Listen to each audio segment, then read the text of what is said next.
Hey guys, Novicast here, and today I'm bringing to you guys a guide on how to win solos games. So winning solo games is actually really easy if you know how to do it.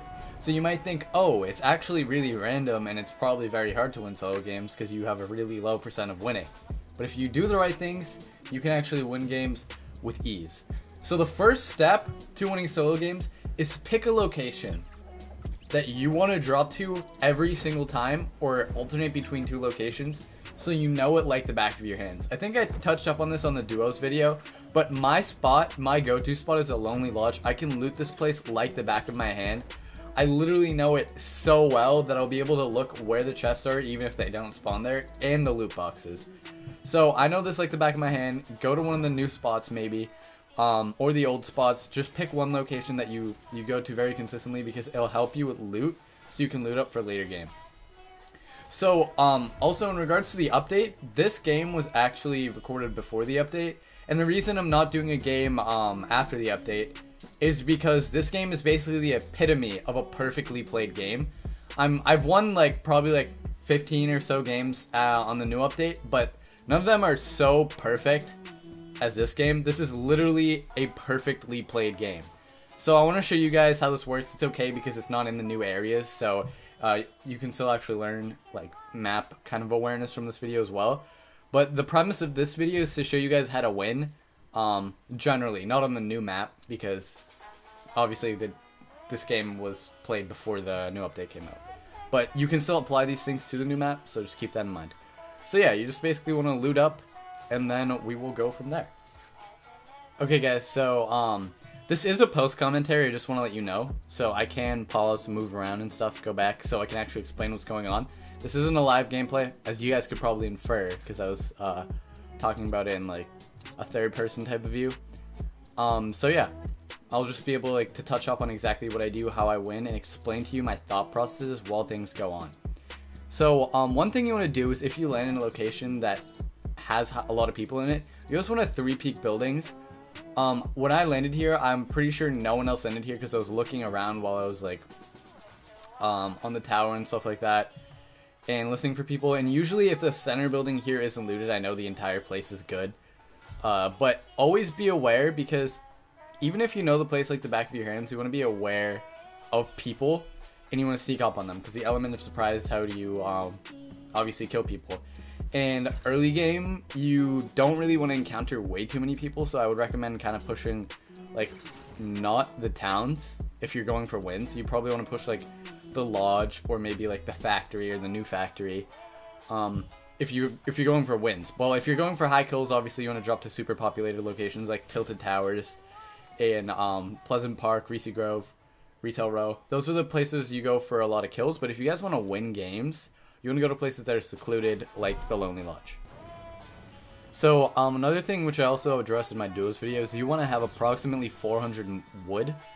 So that's a really good amount, because it makes it so once you get 400 wood, you don't have to mine any more trees until the end of the game.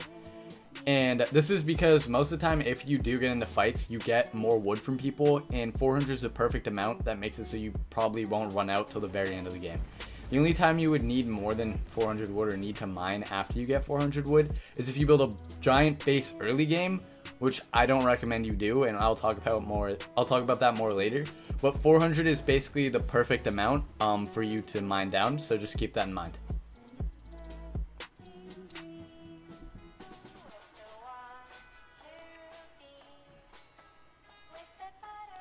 So when you get to a point where you actually start to find people and encounter people, you always want to be aware of people behind you. So this guy snuck up behind me. I heard gunshots in front of me, but I heard someone behind me. I was aware because I saw a building, and I assumed that there could be people nearby. So I was just aware of people behind me, and that was the only reason why I actually caught this guy.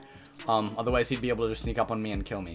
It was because I had my volume cranked, I could hear his footsteps, and I was paying attention, and I was listening for those footsteps. Because I saw that ramp over there to the left, and I thought, there could be someone nearby. Might as well be safe, more safe than sorry, right? So just always be aware in situations. Don't keep your guard down. Unless it's very early game, or the circle's to your back and you know there's no one behind you. So just generally, if there's not a circle behind you, or you're in a base, never let your guard down, always be checking behind you, and always be aware of things. So earlier I heard gunshots in this area, so I decided to push it.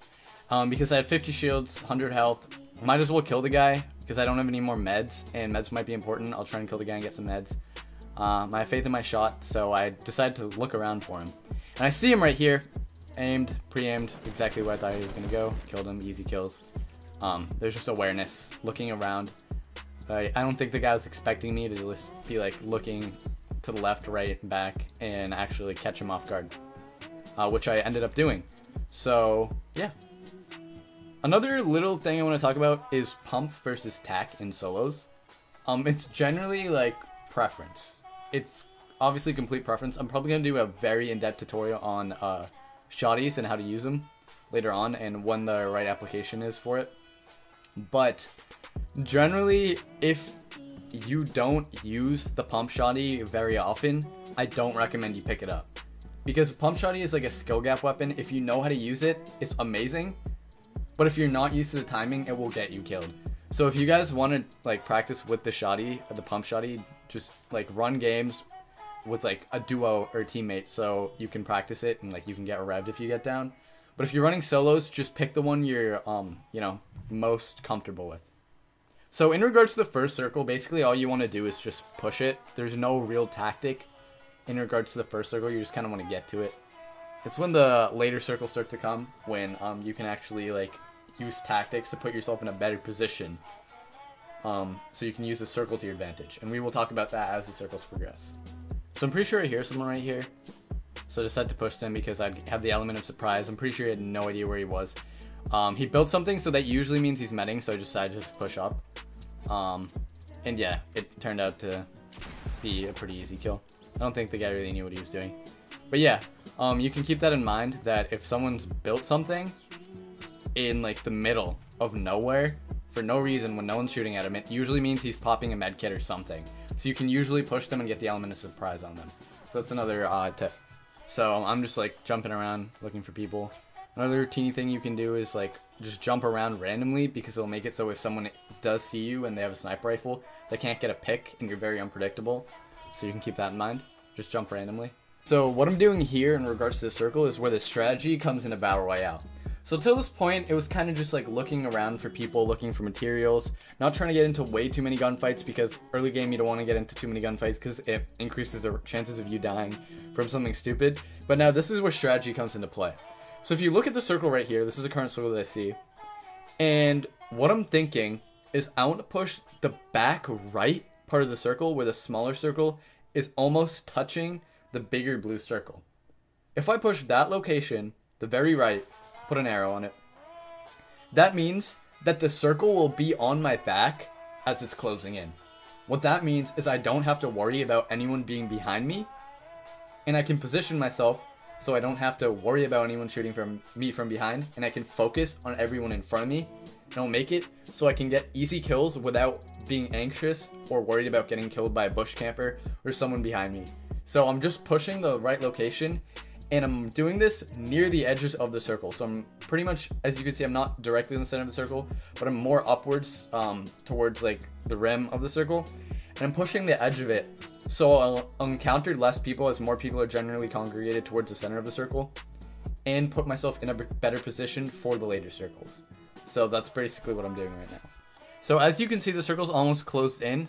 I've encountered almost no people because I'm pushing the back end of the circle, and I'm really good off on materials and shields. So this makes it so that for the later game, I have a very good chance of winning. Right now, I could definitely win the game with the materials I have. And I'm not down on health, so if I am to get in a fight later on, I'll be able to survive it with ease. So as you can see here, the next circle has actually spawned in. And it's pretty similar to the last circle, so I'm going to follow the same tactic. I'm not going to get greedy and run towards gunshots. I'm going to start looping around the inner circle back towards the back end of the circle so that the circle is covering my back. The blue is covering my back, and I can't get shot from behind. So I'm sacrificing high kill games for basically the W. And that's what you want to do if you're going for Ws, obviously. You don't want to get into way too many gunfights. You just want to get into the gunfights that really matter and get you the W. So if you're going for a high kill game, obviously you want to play it a lot different. You just want to run to the center of the circle, run to any gunfight you hear, and just try to kill them. But if you're going for the W, you don't want to get into probably more than like 6 or 7, 8, 9, like, or so gunfights. Unless you have to. Like, maybe get like into 6 or so gunfights by yourself, unless you're required to fight someone because they're pushing you. But like, you don't want to challenge too many people if you're going for the W, because what that does to you is it lowers your health, lowers your shields, and it will give you a less chance of winning later on in the game. So being a little bit sneaky is actually better. And now we will talk about being sneaky. So as you can see, I've pushed the back end of the circle's at my back. No one's going to be behind me, and this has given me security, right? Now, as I said before, let's talk about being sneaky. You don't want to build a base at all in solos until you are in the fifth to last or fourth to last circle. I'm pretty sure this is the fifth to last circle right here that we're seeing.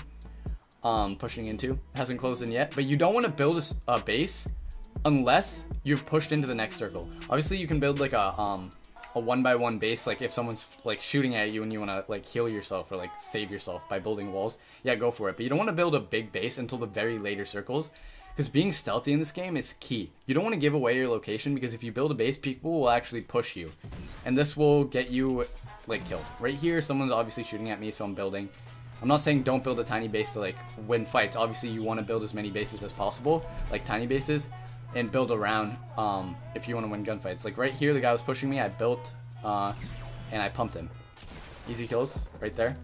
And just in case, I'd build again, because you know pumps a little bit of delay time. If you miss your shot, you kind of want to put down stuff.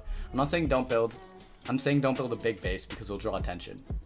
Building small bases while getting into tiny gunfights, it's the way to go. That's how you win gunfights, because most of you guys would know that. But yeah, see more people. Obviously, I'm going to have to challenge this because I sniped at him, tried to get a pick so he knew where I was. Got that kill. Now I'm going for fights that I know I can win. Like, if I see other people fighting, I'll go for picks. Like, this guy had just got out of a gunfight that I heard to the left, so I'm assuming that he was low on health. Went for a snipe in the space. Did the smart play here, not aggressively challenging him. I'm just going for picks. I'm just trying to kill him from far away, and luckily there, that snowball hit him dead on. So now I'm just going to loot up and look at the next circle and then make my move for that. So the next circle is actually closed in, and as you can see, this circle isn't nearly as like good as the other circles. Good is the best word for this, because the circle's central. What this means is you can't actually put yourself in a position that will give you an advantage in the long run, because the circle, like, you can't give yourself an advantage with the circle, because anyone could be anywhere, as there's no, like, the circle won't be your back. So right here, because the circle is so small and there's no real advantage point, the only thing you can do is push the highest point in the circle, which I'm going to decide to do. And seeing that it's one of the later circles, this is the circle that you would want to build a base on. So what my plan was is to grab this little drop right here, because drops are a good thing in later circles. That's another thing. You always want to go for the drops in later circles, because they give you shields, and shields are obviously hard to come by in the later circles. So my plan was open this, see if I can get any shields. I got mini shields. Not the best thing, but obviously mini shields are helpful. And then I was going to push this hill. Unfortunately, I got sniped, so I built this tiny base, because that's what you're supposed to do if you get into a fight. Build like a 1x1 base. And just to save yourself. I wasn't exactly sure where this guy was, but then he started building a base and gave away his location. Like I said, you don't want to build a base, a big base. You want to build a small base just to get cover. That guy built a 2-story base, gave away his location, and I knew exactly where he was. So instead of challenging him and being aggressive, I went for the smart play and gave myself the power position. So the power position was on the highest point of the mountain, and I just decided to push it, because that would give me the best chance of actually winning the game. So I pushed up here, and now I'm thinking, is there anyone up here? I'm looking around. There possibly could be someone up here. But what I do is I push the central most point of the circle and build a base in it, because I'm at the highest point. If someone is up here, they're going to have to push my base. And it's the later circles, so you might as well build a base, because hiding in a bush is not a great thing, because people check the bushes in the later circles. Because a lot of noobs do that. You don't want to be the noob hiding in a bush. If you're a bush Wookiee and playing strategically, yeah, go for it. If the bush is in a really strategic position, go for it. But if you're just hiding in a bush when you don't have to, then don't do it. Push a high location, build a base. Exactly what I'm doing right now, giving myself the power position. And I'm just 3-peeking. I don't know if I've mentioned this, but 3-peeking is a really good way to look at people. Like, I spot this guy. I don't know what he was doing. He's one of those noobs I was talking about, because he just went and crouched in that bush after I sniped at him. Don't be that guy. be the person building a base and sniping that guy. So yeah, now I'm just 3-peeking. I'm not actually showing myself, just looking around for other people. And I decided to build a platform because I don't want to be in a 1x1 base here. I want to have a little bit more room so I can like look around for people. So that's exactly what I do. And I hear someone underneath me. So because I was vulnerable, I had an open platform, I built a quick 2x1 base. And now I'm just 3-peeking, looking for the person because I heard him behind me. And I heard him mining, so I knew he'd be under my base, so I just went for the kill. This was not really the smartest play. I wouldn't recommend doing this. I don't know exactly. I got a little bit risky here. That was a little bit greedy, but I got away with it. I wouldn't recommend actually pushing the person. What I recommend you do is go to the center of your base and actually just edit the stairs downwards. So you can like just shoot down on him. That'd be the smarter play here. This wasn't the smartest play, but I got away with it. So I got away with it. But I don't recommend you guys do that. So now, always keep in mind towards the end circles how many people are left, or how many players left. Right now there's 3 players left, and that's including me, so that means obviously there's 2 people other than me.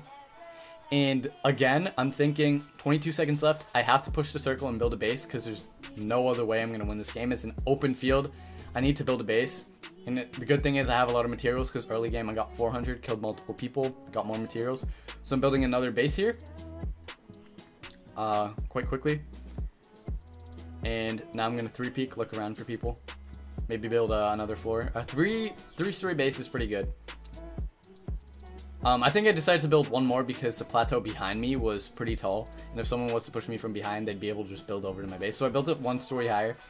And now I'm just 3-peeking, looking for the last people. And I spot that base right there. I don't want that guy to get a bigger base than me because that'll give me a challenge. So I have splodes. I'm sploding his base right now before it gets too big. And I break his base. He's pushing away. So I'm putting pressure on this guy. Because clearly the other person is being very sneaky, probably hiding in a bush, probably isn't that good. This guy was building a base, so I know this guy is going to be the better player here. So I need to eliminate him so I can just pick off the guy who's not that great later on. So he's building a base. I'm just going to put pressure on it. And look at the pick. Obviously he's building out of wood, so it's easier to destroy. Shoot a couple snowballs. And there. Just sprayed, got a pick. So now there's 1 person left. No one's building bases, so I can generally assume that this player isn't that great. Because if it's an open field, you don't want to be hiding in a bush if the other person has a base. You can assume that they're not that great. So I'm just 3-peeking around because I think I heard him underneath me. Right there, you could actually see him. I kind of missed him when I was playing. But I knew he was underneath me, so I'm just 3-peeking from my base. And this guy is clearly a noob because he's hiding underneath my base in the end circles. If he was a good player, I mean, this is also a legitimate strategy if you're a good player. You'd want to build up, though, if you're a good player. So I just pump him with my shoddy because I had the power position. He couldn't really do anything. That guy could have been a good player, but I don't think he was, because if he was a good player, he'd build up and challenge me. But he was just crouching underneath my base, and because I was playing smart 3-peeking, wasn't jumping off my power position, I was easily able to kill him, and that's why I got the W. So yeah. If you guys learned any tips from this video, be sure to drop a like. And if you like my content, subscribe, because I'll be posting a lot of tips videos. Like as I said, I'm gonna be posting a shotgun tip video. I'm gonna be posting a sniper tip video, just to get better, to teach people to get better at console Fortnite, because obviously console Fortnite's a lot harder than PC Fortnite. Like on PC, it's a lot easier to build and stuff. It's a lot harder. This is a lot harder to get better at. So if you guys want to know tips, be sure to sub. Guys, be sure to sub because there will be tips in the future. So yeah, see you next time. Peace out.